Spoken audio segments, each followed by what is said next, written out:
Shaukat Khanum cancer hospital. जी जी। वहां पर सर यूनिट 4 के अंदर जो 4 स्टेज पेशेंट होते हैं ना सर, जी जी। उनका जब इलाज करने के लिए मैं बतौर माहिर नफ्सियात साइकोलॉजिस्ट की जाता हूँ। जी जी। जानते हैं मेरी ड्यूटी क्या है वहां पर सर? जी सर। बड़ी इंटरेस्टिंग और आपके लिए डिफरेंट सी बात होगी कि साइकोलॉजिस्ट क्या करता होगा कैंसर के पेशेंट पर। मेरी ड्यूटी ये है कि ऐसी ना फाइल पड़ी होती है, मैं उठाता हूँ पेशेंट की इतनी उम्र है, स्टेज 4 कैंसर है, 2 महीने है, 4 महीने है, 6 महीने है, मर जाएगा वो। डॉक्टर लिखा होता है, अंदाजा होता है, अल्लाह को पता होता है। तो मैंने वो फाइल वहीं रखनी है, कोट उतार देना है, शर्ट बाहर निकाल लेनी है, जूते उतार देने हैं और उस पेशेंट के पास जाकर उसे लाला जी हंसाना है। घोड़ा बने, गधा बने, जमीन पे लेटियां करें, मुझे उसे 15 मिनट हंसाना है। अब आप पूछेंगे क्यों? कि जब कैंसर का मरीज एक बार मुस्कुराता है, उसके 100 कैंसर सेल मर जाते हैं। अब सोचिए जब 15 मिनट तक मैं किसी पेशेंट को हंसाऊंगा, उसके कितने सेल मैंने डेड किए और अल्टीमेटली अल्लाह के हुक्म से उसकी उम्र में कितना इजाफा किया। जब उसी मरीज का मैं 4 हफ्ते इलाज करता हूं और 4 हफ्ते बाद मैं देखता हूं फाइल तो कहती थी 4 हफ्ते बाद मर जाएगा, ये तो जिंदा है, तो मुझे कितनी खुशी होती होगी यार, मेरे 15 मिनट हंसाने से उसके 1 हफ्ता जिंदगी बढ़ गई। और मैं अगली बात ये करना चाहता हूं कि अगर कैंसर के पेशेंट का इलाज इतना हो रहा है अच्छा, हाँ। तो स्ट्रेस के पेशेंट का इलाज कितना अच्छा होगा लाफ्टर से। यार सिर्फ ऐसे मुस्कुराना, स्माइल देनी है। और इतने असरात हैं, इंसानी दिमाग ये फैसला नहीं कर सकता हंसी मसनूई है कि असली है, लेकिन हंसी हंसी है। यही वजह है कि लाफ्टर थेरेपी कहते हैं इसको, स्माइल मेडिसिन कहते हैं इसको दुनिया में। बिल्कुल ऐसी। कोरिया जापान में आप जाएं, चीन में आप जाएं, आप हैरान रह जाएंगे।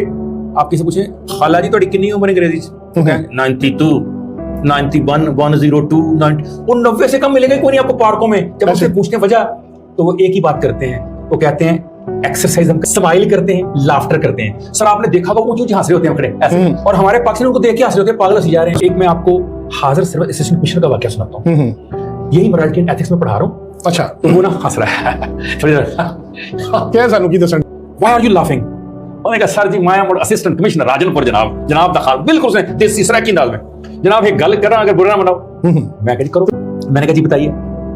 कहता सर जी कभी अगे हूटर, पीछे हूटर, सजे स्कूटर, खब्बे प्रोटोकॉल, 100 बंदा आगे पीछे, पूरा शहर खड़ा, कभी इस प्रोटोकॉल ना शहर तो लंघ के देखिया जे?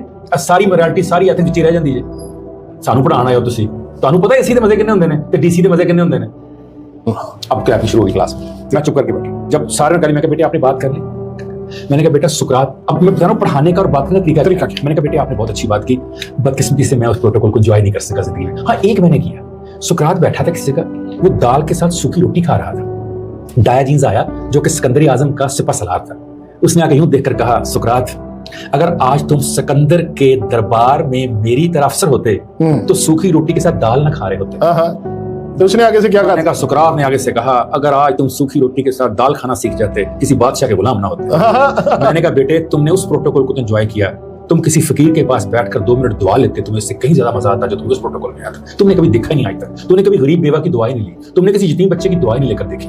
सर आप यकीन कीजिए उसकी आंखों में आंसू आ गए, वो जो हंस रहा था रोना शुरू हो गया और उसने उसी वक्त खड़े होकर कहा सर मैं माफी चाहता हूँ, बात मैंने कर दी लेकिन अब आपकी बात समझ चाहिए मुझे, जो कि पहले हमें समझ नहीं आई थी। दुनिया के हर शख्स को आती है, किसी को ज्यादा, किसी को कम, किसी को तरीका आता है, किसी को नहीं आता, कोई मैनेज कर लेता है, कोई मैनेज नहीं करता, कोई कोपिंग कर लेता है, कोई कोपिंग नहीं कर सकता। इतना सा फर्क है, होती सबको है, बराबर होती है।